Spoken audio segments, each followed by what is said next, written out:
In this video we are going to be looking at Bed Bath & Beyond, ticker BBBY. So to get straight into it, what are we paying attention to? Obviously today we're basically recording this video as the markets have opened, recording it at 38 minutes past 2. 38 minutes past 9 US time. So it's down 2.5% today. What are we looking at going forward? So again, it's not something I'm too focused on nowadays. Reason for that is obviously we got some really great trades getting short BBY around $28 to $30. Again, we did make analysis videos back then if you did want to check them out.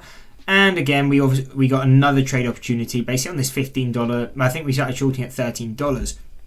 And again, why was that? Dead cat bounce, we know it. These stocks do this again and again, and all we did was we really got a lot of hate comments on these kind of videos saying no, it's going up. But really, a lot of the people that are trading this, and really I hope you're kind of not one of them, is just believing these retail stocks are going to go to the moon. Yes, they may get short squeezed once, maybe twice at a push, but really shorts have got smarter over time. They don't just close out the bulk of their positions like you saw in GameStop. That's why it moved so harsh. Nowadays they tend to slowly reduce their position if needs be. And a lot of them will be hedged as well nowadays. So that is kind of what happened before. It provided a lot of trading opportunities. Now all it's doing is just trending down and down. Basically all that was expected. We have a target, I think it was actually $3. And again, everyone was saying, or most people who were commenting, which again, usually people who had skin in the game on the stock, were basically just saying, and kind of were bag holders, were saying it's never going down to $3. What's happened? Because obviously this was when the stock was at $8. People didn't think it would fall over another 50%. But again, it has. And what are we basically looking at going forward? So if we fall to the downside, 212 is my target. Really, I do think this could be near the bottom on Bed Bath & Beyond. I think this is going to be quite low. And again, we don't really have any supports going lower than here. So that's why I would kind of call this as a low. And would probably be something I look at to maybe get a trade or bounce trade opportunity.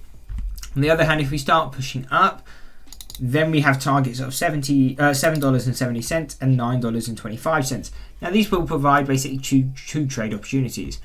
What are these opportunities? So if we can push this far up, again, wouldn't be unlikely, I don't think, because it is still going to be one of those talked about stocks.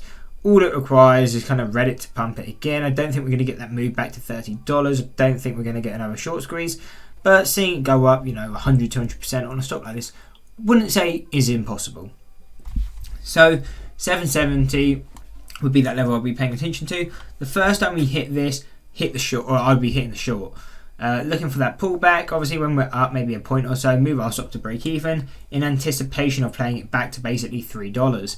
But that's why we move our stock to break even, because in case the reversal fails and it's just a bounce play, we kind of gave ourselves potential to make a lot of money. But if that ultimately fails, pushes higher, cool, we get out of the trade with a small profit or just break even. And then we're looking for that same play on the 925. That's really the key trading opportunities. This isn't something I'd be waiting for a breakthrough, confirmation of support, and if it holds trading long. Just because these kind of stocks, it's really evidence. Here they go up a lot slower than they come up. So I think it's a lot of these stocks are just a lot easier to short trade than they are long trade. Just because, again, it took a week to reverse this whole move. It took about a month to do the move. So that's why I don't really like trading these stocks long bias, because again, it's just a lot more risk on the table and it's going to be a lot harder to make the money you're looking to make. Now, obviously I'm not stupid. I know that these stocks, especially if they're getting pumped in Wall Street bets, they could squeeze further. So again, it's always been prepared. And so the one way I tend to trade these kind of stocks, especially things like Bed Bath & Beyond, and how I traded it up at these highs was through options. There's two ways you can trade it. Getting the outrights, and again, that can sometimes be quite difficult because how much are you paying for the premium? And sometimes, especially at that $30, it was too expensive to buy through premium, and it was just going to be kind of, your upside wasn't great. So the way to trade it instead is maybe you risk a bit more money, but you trade it through debit spreads or credit spreads.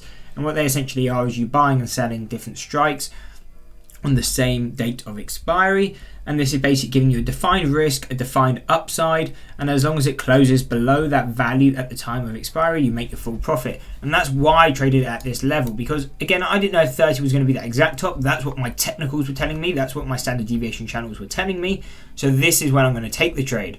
But if it say shot up to $50 and then did its crash, again, I think 3 months on the contracts, so as long as Bed Bath & Beyond closed below, I think it was $25 when my strike, or $20, after 3 months, I would be in max profit, which is what happened. So obviously we know these moves are short-lived, and even if they get their dead cat bounce, they're not going to go to those kind of highs again.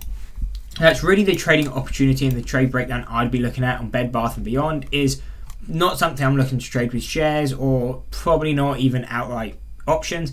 Probably be going through some sort of spread as a way to trade them, because again, it's just a way to kind of limit your risk. Yes, you do limit your upside, but it's how probable are you to actually get profit though, and that's kind of the way I look at it. Is that's probably the highest probability I am going to be able to make profit, because again, time decay then doesn't matter through the option side. Premium doesn't matter, because again, if it's high premium, you do the credits. If it's low premium, you do the debits.